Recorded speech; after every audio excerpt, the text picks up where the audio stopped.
In Dragon Ball Super Superhero, Gohan has once again unlocked his potential and become a real beast of a warrior. So today we celebrate the past and the present with the brand new Then, Now, Forever Gohan line of merch. Maybe the best Gohan art ever released.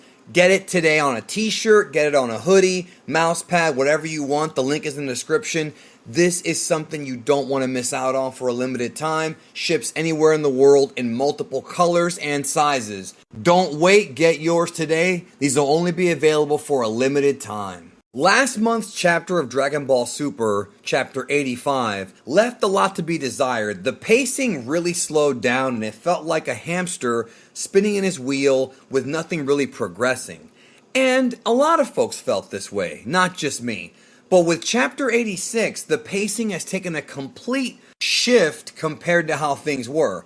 A lot of things happen in Dragon Ball Super manga chapter 86. I mean a lot. The fight with Gas after many months has seemingly come to an end. And I say seemingly because the way this chapter ended, it doesn't necessarily guarantee we won't see him again or coming back one way or another next month or even in the months to come. This chapter also confirmed a lot of things that we speculated about last month. Yes, Gas did indeed transform and got a crazy power boost as well as a speed boost and was handing Goku his rear end for the entire first part of this chapter. I think they tried their best to entertain us with this fight because the entertainment value and the creativity of the fight did some different stuff here. Like, for example, Gas now has the ability to create tornadoes where he can trap Goku and blast him. Not to mention that also in this chapter, he can increase the size of certain body parts like his fist and his feet and maybe other things that we'll never see in a PG-rated manga. But I'm sure there'll be fan art out there at some point about it someday. I can guarantee that. Such is the way of the internet. But Gas, nonetheless, shows that with his new power, there may come a cost. He even himself talks about how cells in his body are burning like fuel. And telling Goku this is not really a good idea because Goku is one to know how to pick up on an opponent's weaknesses, and it's something that he's taken advantage of in the past. Now, it should be stated that during this fight, Goku is using his new modified variation of Ultra Instinct Omen, where he's tapping into his emotions more. And the reasoning behind that is more so because Goku finds himself as a more comfortable fighter, being able to tap into his emotions to give him power, as opposed to using the mastered, completed Ultra Instinct with the silver hair. But that doesn't mean that we're not going to see it because, well, it does make its return here shortly. But Goku in his own mind feels like this is the best way to combat Gas.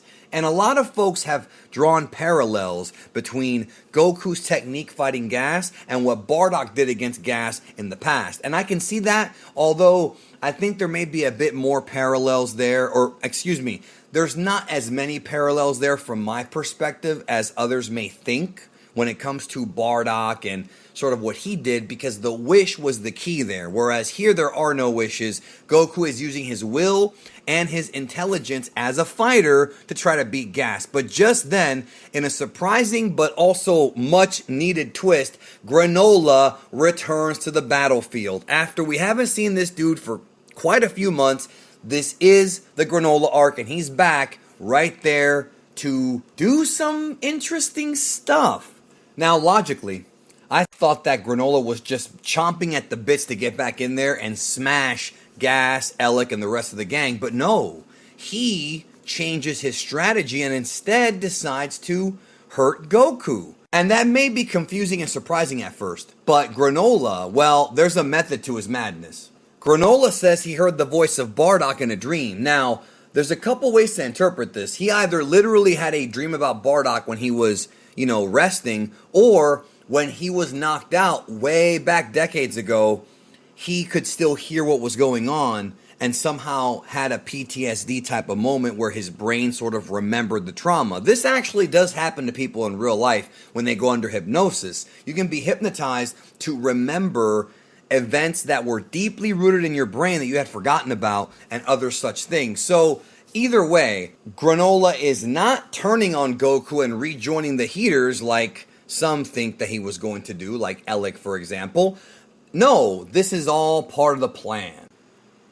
So Granola begins to charge up a big ball of energy to launch it at the Heater, and Goku goes in and decides to give Granola some time, buy him some time. And I found this to be kind of an interesting form of role reversal, because how many times throughout Dragon Ball have we seen the opposite? Whether it be in the Tournament of Power, or whether it be against Majin Buu, where it's Vegeta, the one that is stalling for time, while Goku powers up. The Buu Saga really did this pretty much first and probably at its best, I would say. But here we have Goku trying to be the punching bag for Gas while Granola powers up. Gas continues to use his, for lack of a better term, body part enlargement technique to pummel Goku. And Goku takes punishment, like I said, in the Vegeta role. Goku the Protector goes above and beyond, though. At one point, Gas notices that Granola's powering up, so Gas tries to attack him, and Goku creates a barrier to protect Granola from Gas's incoming attack. And the fact that Goku's barrier was strong enough to deflect one of Gas's blasts should have been the first indicator that Gas's body's beginning to weaken. I don't know if many people picked up on this when they read the manga. I don't know how many of you guys picked up on it, but I saw it clear as day that was the beginning of the end for Gas. So Gas decides to let it all out and pummels Goku with a barrage of ki blasts, knocking him unconscious. Goku is out. So at this point, you would think Granola would be slim pickings for Gas, but no, Vegeta, the aforementioned Vegeta, finally decides to step back into the fight to help Granola power up his blast. He yells at Granola to hurry up and finish, because even though it does seem like Gas is weakening, there isn't much left for anybody. Vegeta's tired, Goku's knocked out, Gas has been through several wars, and even Granola himself is not at max power, so they gotta do what they can to end this now before it's too late. And I do like the sense of urgency here. It does feel like the culmination of a very important Dragon Ball fight, and we approach the end of the arc without question based on how they wrote this. But wait, there's more surprises, as Vegeta's not the only one to get involved. So Oil and Maki decide to jump in to help Gas, but they get cut off by Monaito of all people, who busts out with a hypnotic spell, putting them to sleep. If we're being honest, Monaito has been the poster boy for useless people throughout most of this arc. He really has. He's got a story with Granola, but besides that, he hasn't really done much. Right? He comes in here with this move we've never seen him do before, with no foreshadowing at all. At least I don't remember there being any foreshadowing. And he puts Oil and Maki to sleep. On one hand, I do appreciate that Monaito actually did something. I do appreciate that, and it makes the fight feel bigger, the fact that even he's getting involved. But on the other hand, I also feel like this technique came out of nowhere, which sometimes is not a problem, but this one really felt like an ass pull. Granola's attack is finally finished, and Vegeta takes the Piccolo approach and tries to hold Gas so that Granola can hit him, but Gas breaks free of the very exhausted Vegeta and is going right for Granola until we have the sudden awakening of Goku. And when I say sudden awakening, I mean this was a hell of an awakening. Goku, like what he did in the Moro arc, to ultimately defeat Moro, which is create that giant spirit clone of himself, he brings that technique back. Now, when that happened in the Moro arc, I remember that being one of the most polarizing decisions that was made by Toyotaro and Toriyama, presumably, in the Dragon Ball Super manga. Half the people did not like it, the other half liked it. There were some comparisons made to something out of Legend of Korra or something like that, or like another anime. But Goku doing this technique, I never really had an issue with it, and it made sense because he had to punch a giant crystal in Moro's forehead. So turning into a spirit giant, if you want to call it that, made sense there. Here, it feels like just a callback. So in a way, it's less effective and less cool, I guess, the second time around, and also feels less creative than what they did before. But this time, what this giant clone Goku does is he grabs gas like King Kong would grab, a woman back in the old King Kong films in his clutches and launches him into the sky. This has got to be one of the most ridiculous scenes in all of Dragon Ball's manga. Before I even read your comments, I know it's going to be a freaking debate about whether or not this was cool or whether or not it was lame. I know there's going to be a huge disagreement, and I do want you to leave your comments. I actually do, because I myself, if I'm giving my honest thoughts, I'm conflicted, because seeing giant Goku grab somebody and launch him like that as if he were a great ape or something like that, that's kind of a cool thing. It's kind of wacky and over the top and something Toriyama would have written back in the 80s, but it doesn't seem to be that effective here. It's like we're seeing that technique again, and it sort of feels like Toyotaro is sort of like waving his penis around saying, hey, look, I came up with this technique and I'm going to figure out another way to use it. But it made sense in the Moro arc more than it does here. I just would have hoped that Goku would have come up with a different technique or would have awoken differently. But when he does wake up, he is in his completed Ultra Instinct silver-haired form. So we do see that again, and that's good. But it's still something to where I'm feeling kind of weird about it. I just, like, part of me likes it, but the other part of me doesn't.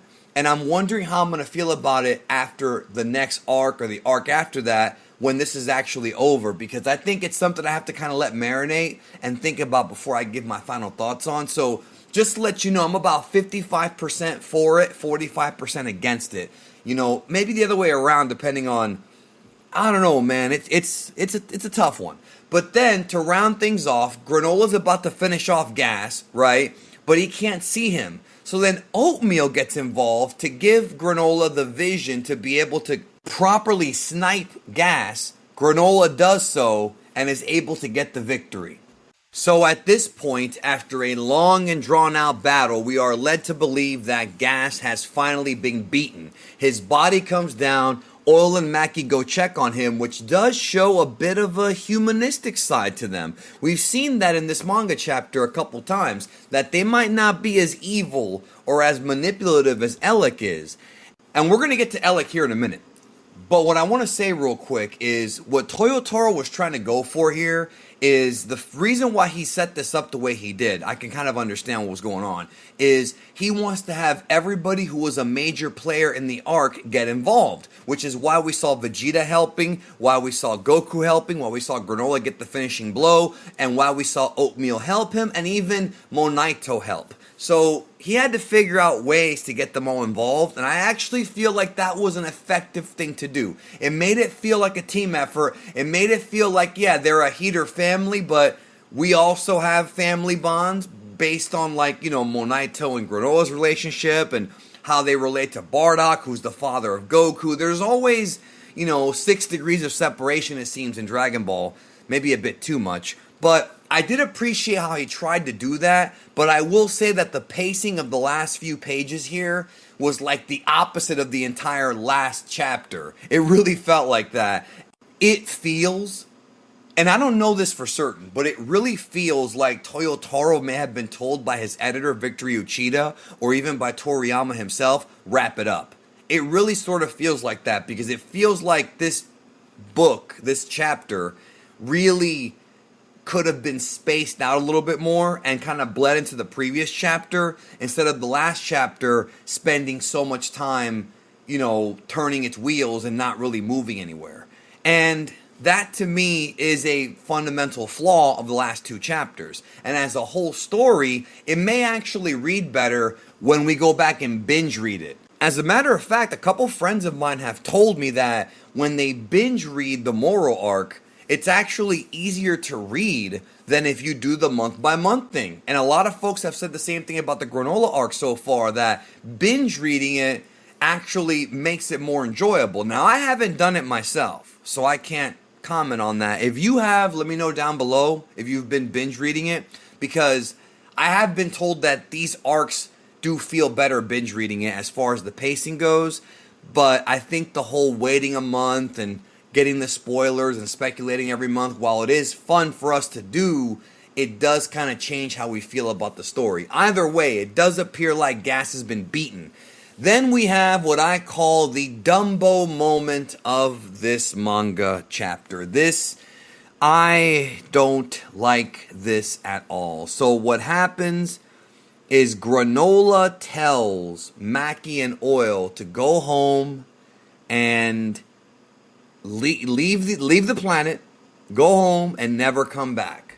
Which is the same thing that Goku told Frieza and many others in Dragon Ball. Now, okay. While I understand Toyotaro is trying to show us that Granola has changed, that revenge is no longer his main driving force, that he has forgiven the Saiyans, and he's been able to move on, I get it. I get that. I get it, and that is development for Granola. He's a different person than he was at the beginning of the arc. At the same time, dude, Elec, I don't care about Oil and Maki. And maybe Granola wasn't really talking to Elec, but Elec should not be given a free pass. Elec has manipulated everything. Elec has been the mastermind. And most importantly, Elec is the dude who killed freaking Granola's mom. That's his mother. Everybody who is reading this manga has a mother. Everybody can relate to this, at least to some degree. To some degree. No, we don't want Granola to let Elec off the hook. Elec needs to die at the hands of Granola, dude. And I've been saying this for months. And if Elec actually does escape and gets killed by somebody other than Granola, I'll honestly, dude, it almost ruins the entire arc. It almost ruins the entire freaking arc. And this arc is not my favorite. This arc has a lot of problems. But if that happens, oh boy, that is bad storytelling 101. You can have Elec be a changed man based on his meeting with Goku, because we saw it happen to several people throughout Dragon Ball. I won't even list them because I assume you already know who I'm talking about. Like, every character was once Goku's enemy and became his friend, right?